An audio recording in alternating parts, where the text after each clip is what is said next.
الأولى بجماله كشف الهدى بجماله أهرنا جميع خلقه صلوا عليه وآله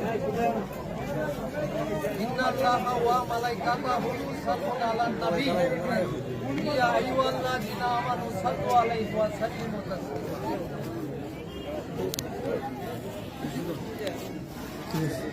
সম্মানিত উপস্থিত আশেকে পাক পাঞ্জাতন দেখেন আজকে আটই মহরম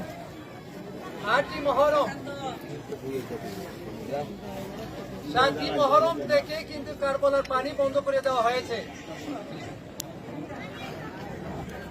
7ই মহরম থেকে কারবালার পানি বন্ধ করে দেওয়া হয়েছে আজকে 8ই মহরম আর কিন্তু সময় নাই যে আমরা কারবালার হাকিকতটা আমাদের বুঝতে হবে কারবালার হাকিকত যদি আমরা বুঝি না তাহলে কেন আমরা পাঞ্জাতনে আশিক হয়ে লাভ রাখি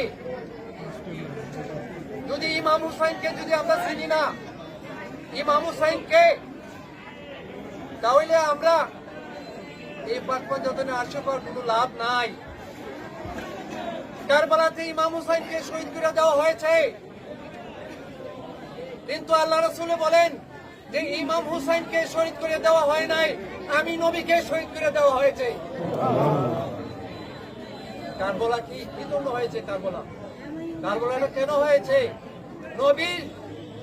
নবীর উম্মতে নাজাতের জন্য কারবালা হয়েছে ইমাম হুসাইন কে যদি কারবালাতে ইমাম হুসাইনের পরিবারকে যদি শাহাদাত বরণ করতেন না তাহলে আমরা কিন্তু কে মুসলমান কে ইজিদি মুসলমান কে মুনাফিক কে সত্যকারী মুসলমান কে হুসাইনি মুসলমান সেটা আমরা চিনতাম না এটা চিনার জন্যই কারবালার এই ঘটনাগুলি আমাদের উদ্ধারের জন্য নবীর উম্মতের উদ্ধারের জন্য তা আমরা এটা জানতে হবে এটা যদি আমরা না জানি আমরা সবাই জানি যে নবী যেমন কোরআনের একটি আয়াত আছে নবীর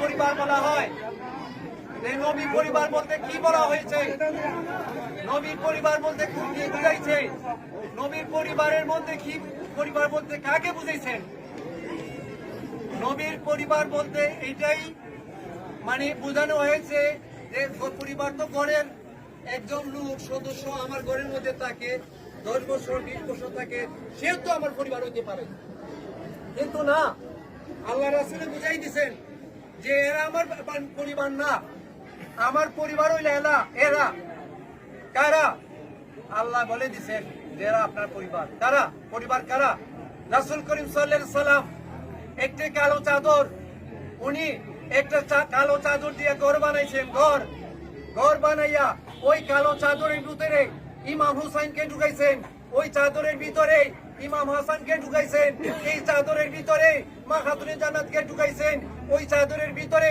মৌলা আলীকে ঢুকাইছেন বলতেছেন এরা হইল আমার পরিবার এরা হইল আমার আহলে বায়াত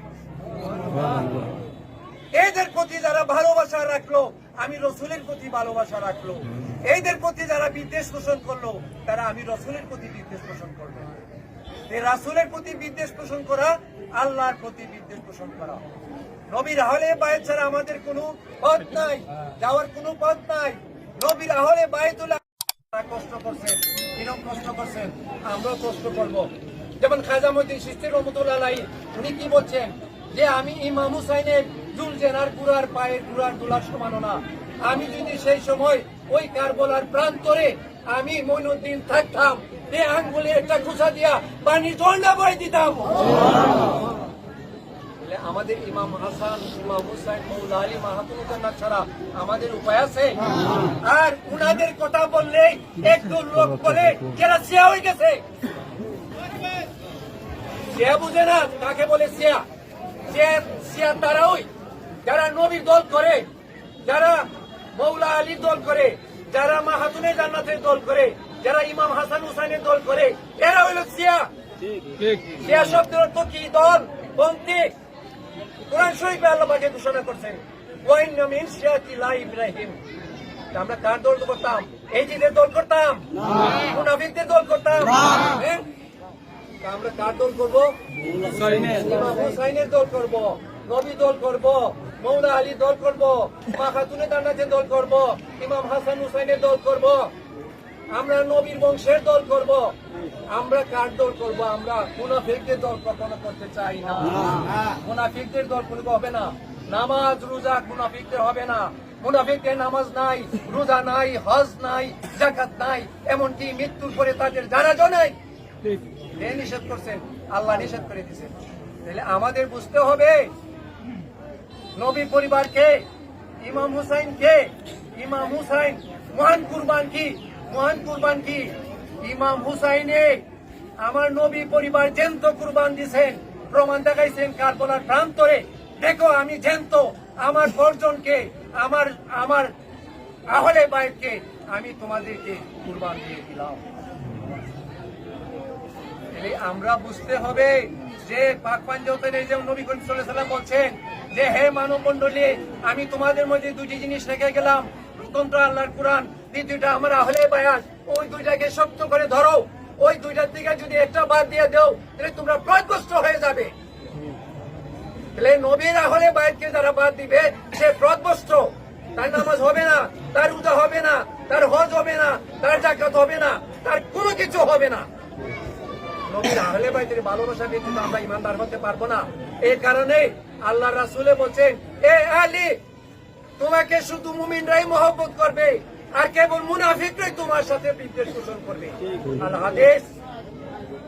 তাহলে আমরা মুনাফিকের কে আমরা ঘৃণা করি, মুনাফিকদের আমল কখনো হবে না। ছদ্মবেশে অনেক মুনাফিক সে আছে, নবীর যুগে ছিল। নবীর যুগেও ওহী লিখতেন, অনেক সাহাবীর অনেক লিখতেন, ওহী লিখতেন। তারপরে মুরতাদ হয়ে গেছেন, মুরতাদ হয়ে গেছেন ওহী লেখার পরও। বুখারী শরীফে একটা হাদিসের মধ্যে আছে যে আউজে কাউসার পানি যখন আমার রাসূলে ফিলাইবেন, পান করাইবেন, তখন একদল সাহাবীরা আসবে। আসার পরে তারা পানি খাওয়ার জন্য আসবে বা হাউজে কাউসার খাওয়ার জন্য আসবে। তখন আল্লাহর ফেরেশতারা তারা চাবুক দিয়ে তারাই দিবে, টেনে হেঁচড়ে নিয়ে যাবে, দূর দূর করে দিবে, তারকে তারাই দিবে। তখন আল্লাহ রাসূলে বলবেন, ইয়া রাসূলুল্লাহ, ইয়া হাবিবাল্লাহ, এরা তো আমার সাহাবী। তখন আল্লাহ বলতেছেন, এ হাবিব, আপনি কি জানেন না আপনার পরে তারা কি করছে? ইসলামের প্রথম মুসলমান রয়েছে, আর ইসলামের প্রাথমিক মুসলমান আর মক্কা বিজয়ের পরে মুসলমান এক নয়। কোরআনে ডিফারেন্স করে দিছে, এক নয়। তাহলে আমাদের বুঝে চলতে হবে, ইমাম হুসাইন, মৌলা আলী, মা খাতুনে জান্নাত হাসানের ভালোবাসা ব্যতীত আমরা কেউ দিতে পারবো না। আচ্ছা, জান্নাতে কে যাবে? মুমিনরা যাবে না? ওলিরা যাবে না? সাহাবীরা যাবে না? তাবে তাবিনরা যাবে না? নবীরা যাবেন না? বেহেশতের সর্দার কে হবে? ইমাম হুসাইন। বেহেশতের সর্দার ইমাম হাসান আলাইহিস সালাম। তাহলে বেহেশতের সর্দার যদি হয়ে থাকে, সমস্ত নবীরাও যদি যান, সমস্ত মুমিন বান্দারাও যদি যান, ওলিরাও যান, সমস্ত সাহাবীরাও যান, তাহলে বেহেশতে গেলে বেহেশতের সর্দার যিনি, উনার কমান্ড মানতে হবে কিনা? হবে না?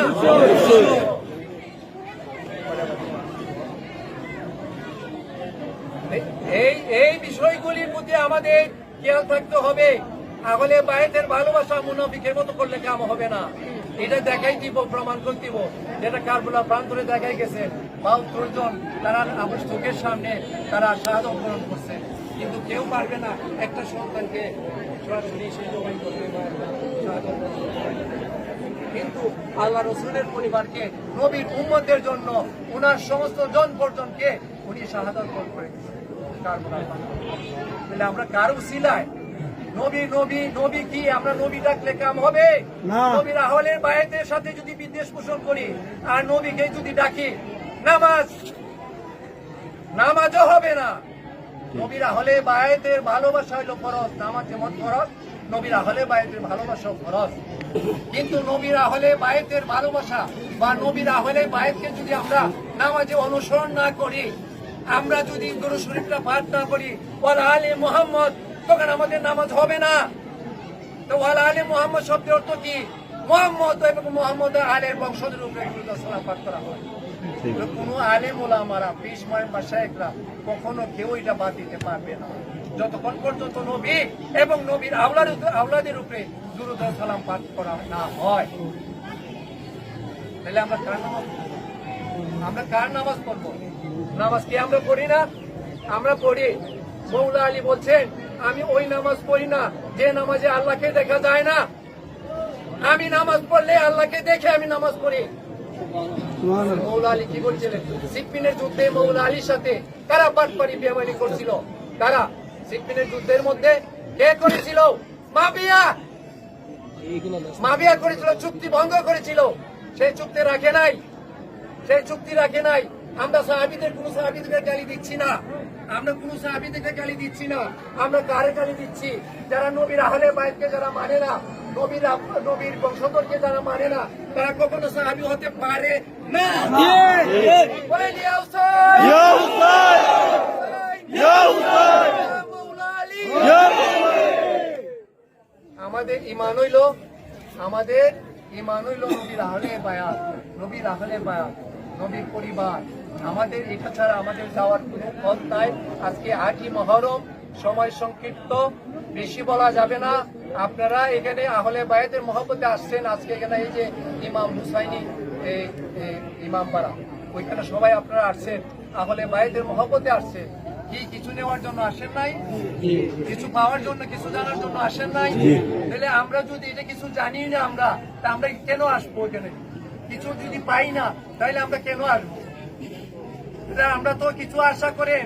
আমাদেরকে যদি আপনারা মনে করেন নবীর আওলাদ বা নবীর আহলে বায়াতের বংশধর, তাহলে আমাদের কথা কি আপনারা মানবেন না? শুনতে হবে না?